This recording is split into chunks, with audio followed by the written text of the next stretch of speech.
We get closer to the end of the year, it's time to begin reflecting and thinking about new goals. And joining us to share tips is Linda Teleferro. Thanks for coming in. Oh, thank you, Chris. It's always great to be here. Hard to believe I should already start thinking for goals for 2025, but it is the time. So It is. if we want to think of some goals, where do we start? Well, first you start reflecting on this year. You know, what are some of the things that you had set in your mind to accomplish that maybe you were a little short on? And those can be what you want to bring into 2025. But right now, I mean, don't get too caught up and, all wound up tight that you delineate in great detail all the goals for 2025, but start reflecting and thinking about the future and how you want to be successful. And we should really differentiate between a goal and a New Year's resolution. Oh, absolutely. Absolutely. For those of you that are resolution people, I'm not, because I've done it so many times and I never keep them. But yeah, they're two distinct different things, especially in your career. Goals are usually measurable things that you really want to see impactful change in the workplace, in how you lead and how you bring impact. Resolutions can be those things that are very personal in nature even, right? And a little bit lighter. So I would say they're two distinctly different things, absolutely. All right, now when you set a goal, you want to make sure it's measurable and achievable. I mean, it's great to say, I want to be president of the United States, and maybe you will be one day, but you should really make them a little more achievable, right? Yeah, there's an acronym, right? It's your goals should be SMART-based. So SMART, specific, measurable, achievable, relevant, and then time-based. So that's why I said you can reflect on what you did in 2024, and you may have just came short. So those are probably maybe your first one or two goals that you'd like to accomplish in the first 90 days of 2025.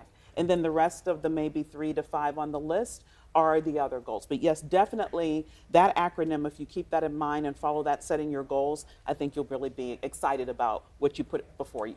Okay, and if you don't make your goal, you shouldn't beat yourself up. Absolutely. Like you said, you can actually reframe that same goal. Absolutely, absolutely. I mean, we are not perfect.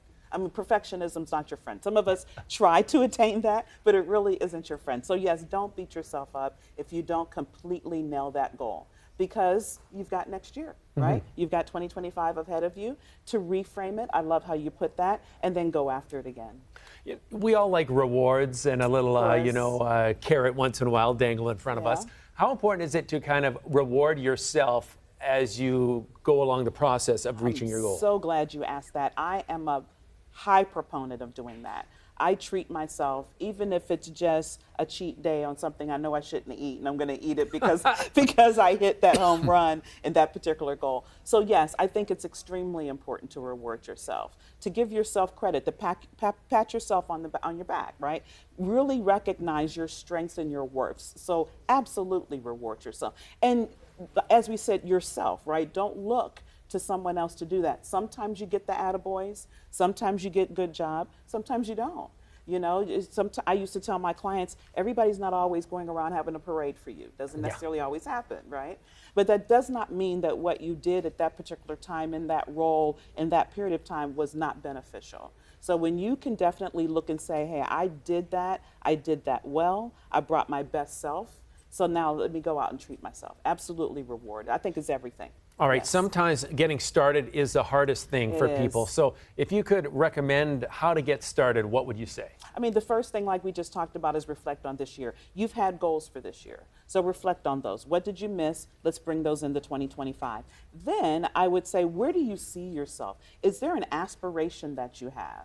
Right? If you have an aspiration, be it how far in the future it is, and you need maybe to take a development class in a certain area, or you want a special assignment so you can strengthen that muscle.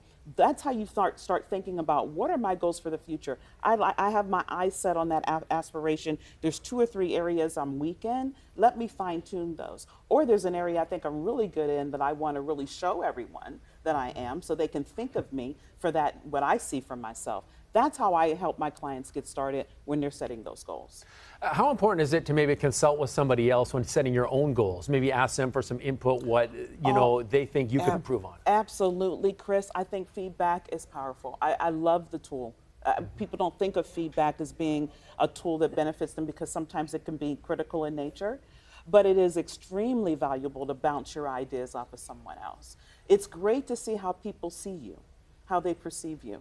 and give you that input so that when you are putting those goals together and even maybe fine tuning your aspirations, you're going to be more successful in the long run, for sure. All right. Well, I got about a month and a half left to start thinking of my Exactly. 2025 goals. And not beat yourself up. That's right. There I you won't go. beat myself up, but I will reward myself. That's exactly All right, right. Linda, thanks all for dropping Awesome. by this Thank Monday you, morning. Chris. It's Really been a pleasure. appreciate it. I really appreciate it.